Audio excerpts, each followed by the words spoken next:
What's up everybody, and welcome to the channel. In today's video we're checking out the 2026 Honda Civic. This is a sport hybrid finished in Blue Lagoon with an MSRP at $30,900. Is this the best economy car in today's market, especially being the hybrid? Let's go ahead and see what is powering this. Got our hood latch right there, and then finding that hood latch, you're going to get, of course, the hybrid powertrain. So with that, this is a 2-liter inline 4-cylinder naturally aspirated engine with the hybrid system. We got 200 horsepower and 232 pound-feet of torque. It is front-wheel drive with the CVT transmission. It is also curb weight at 3,500 pounds, and only with a 10.6 gallon fuel tank, you are expecting 50 in the city with 47 mpg out on the highway. For the styling, nothing really is new for 2026, but we have the same cool design for these LED headlights. Got a nice daytime running light. I love the body color trim. I think that gives it a pretty cool style. We have our chrome Honda badge. Nice openings provide tons of cooling, and then the body colors lip up in front with a little bit of plastic black trim. Has a sporty design, functional air vents as well. Kind of has a little bit of the character from the Type R, so it's a sporty looking car overall. Can't complain. It's a good looking economy car. You're going to get some nice sharp lines throughout the hood, fading towards the windshield. And then around the side, we have a nice set of gloss black wheels with a multi-spoke look. I especially like the design. These are 18-inch diameter wheels, nice sharp line, and then a sharp body line throughout the whole side profile. Down below, we have a nice looking side skirt, body colored grab handles, and black on the mirror caps. All black trim throughout the windows, and then a sunroof up above with a shark fin antenna.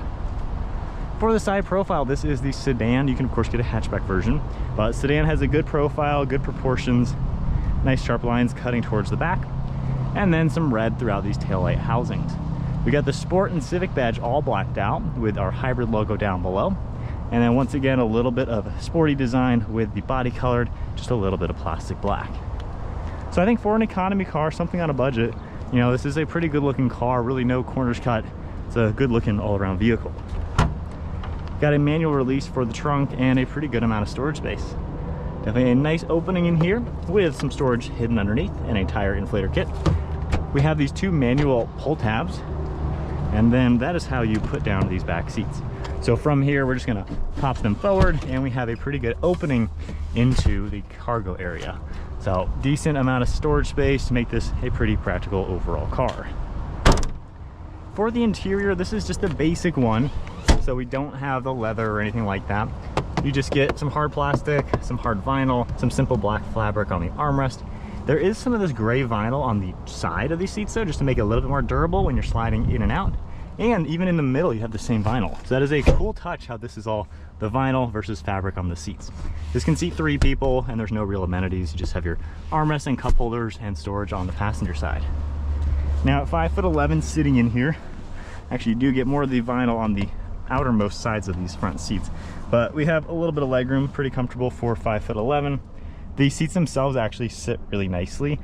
Adults can sit here, kids can sit here, car seats can sit here, just no air vents, so on a hot day you don't want to do a car seat in the back. But overall, you know, for a small car, it is pretty practical. And as I make our way into the front, we have our remote access for the key fob, and then the door panel is a little bit nicer. We still have hard plastics, but we now have this fabric insert, nice gloss black, all the controls and stitching on the armrest. And then for the front seats, once again, you have the smooth vinyl material on the edges, and then the fabric with the nice stripe throughout the whole center. Manual controls, and then hopping in, we can fire it up. Now, being a hybrid, the engine doesn't always turn on. However, given that we have a hot day out, we have the engine fire up. So you're gonna get the speedometer on the right side with the digital readout, and then on the left side, we can actually configure quite a few different things. You can see your power flow. We have range and fuel. You can see all that. And basically you can just go in and out of each menu. So pretty nice to have all this sort of information coming up throughout the car. Along the steering wheel, we have some controls on the left side for volume and track, cruise controls on the right. There are paddle shifters for the regenerative braking, and then the stock on the right side is for the windshield wipers, turn signals, and headlights over on the left. Interior dimming, traction control, some piano black, nice air vent, a little bit of soft touch plastic for the dashboard, and then I like this mesh trim piece for the whole air vent. Definitely gives it a cool look. We've seen this in many other Hondas. The screen on this one is super simple and basic, really Nothing all too fancy about it, just your basic stuff is gonna all pop up with media. You can connect, of course, do a couple things. At least you have CarPlay, which is realistically all you're gonna need. In reverse, you have a nice small backup camera, decent graphics, a couple different views as well. And then our basic climate controls right in the center. I like how you have manual fan speed, your dual zone temperature. There's even heated seats in here, a couple other controls, and then plugs down below with extra storage. You're gonna see this textured plastic for the center, nice leather type material for the shift boot and cup holders. And then there's a couple drive modes. We have our Eco, Normal, and Sport. And then park and brake with the brake hold. You have more of the black fabric for the armrest, a nice amount of space, and it's kind of neat. Got a little Honda Civic, an old school one, depicted on the back of that tray. Nice amount of space over here as well. And then one last look at the interior. Again, it's a simple, basic trim level car with the hybrid system. So not too bad for an economy car. It is comfortable up here, quite roomy, and you honestly have pretty much the amenities you're gonna need. Basic mirror up above, then the nice leather wrap steering wheel. All right, so setting off now in the 2026 Honda Civic Sport with the hybrid drivetrain. Let's see what this economy car is all about. So into sport mode, you can hear a little bit of that engine sound that's actually piped in through the speakers when you're in sport mode. So it kind of gives it a little bit of a sporty touch. We also have a red backlight now for the gauge cluster. Now with the Civic, there's no EV drive mode to where you can specifically put it into the EV. However, under slow speeds and coasting, it's going to go into the EV setting. Right now, you can probably see on the gauge cluster, it is lit up with EV, and the power meter is kind of darkened right now. As I give it a little bit of throttle, you can see the EV go away and that starts lighting up. Every time you slow down or anything, it will do the regen braking, and these paddle shifters make it a little bit more aggressive. So all the way to the left, it is slowing me down right now.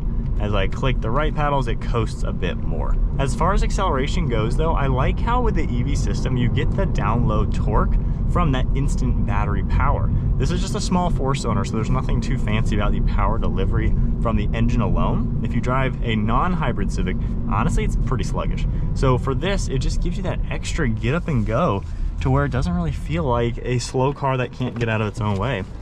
Turning circles all pretty good, depending on how you cut it. You can easily do a 3-point turn without even touching the gravel or anything off the road.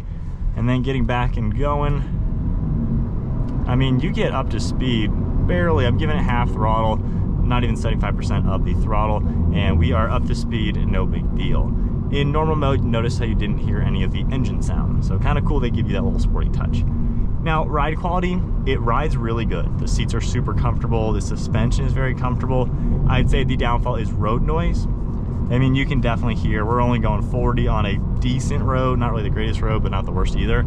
I mean, you can definitely hear the road noise. So being an economy car, more of a budget-friendly type of car, the platform itself of the Civic, you know, you're gonna hear the wind noise, the road noise a little bit more than an Accord or something that is a bit more expensive. So that's probably the one sacrifice. It's a little noisy on the highway. However, it is smooth, it is comfortable. The cruise control works really good. The steering intervention, lane keeping, all works very nicely as well. So I don't really have any complaints as far as just the normal driving. It's, for the price point, really nice. It's also easy to maneuver. I like how sporty the Civics feel. They're kind of easy to just toss around. There's small footprint, small wheelbase. So you can just place the car very nicely. You can get in and out of traffic, get in and out of parking spaces. And when you need to get moving, you give it some throttle. And that hybrid system gets this thing moving. Like seriously, if you're looking for a Civic, I would absolutely only buy the hybrid. I wouldn't waste my time with a non-hybrid, honestly. They just feel way too slow, and the price differences are just not that much, where I would go for the hybrid. You get better gas mileage and better power. What more do you need? And it's not that much more money. So I think the hybrid's a great way to go. I would go for a touring just to get the nicer seats, multimedia, a few more bells and whistles. But even this one, you know, coming in a little over 30 grand, not really gonna break the bank, very well below the industry average of a new car. So a good entry level point to get into something that is nice.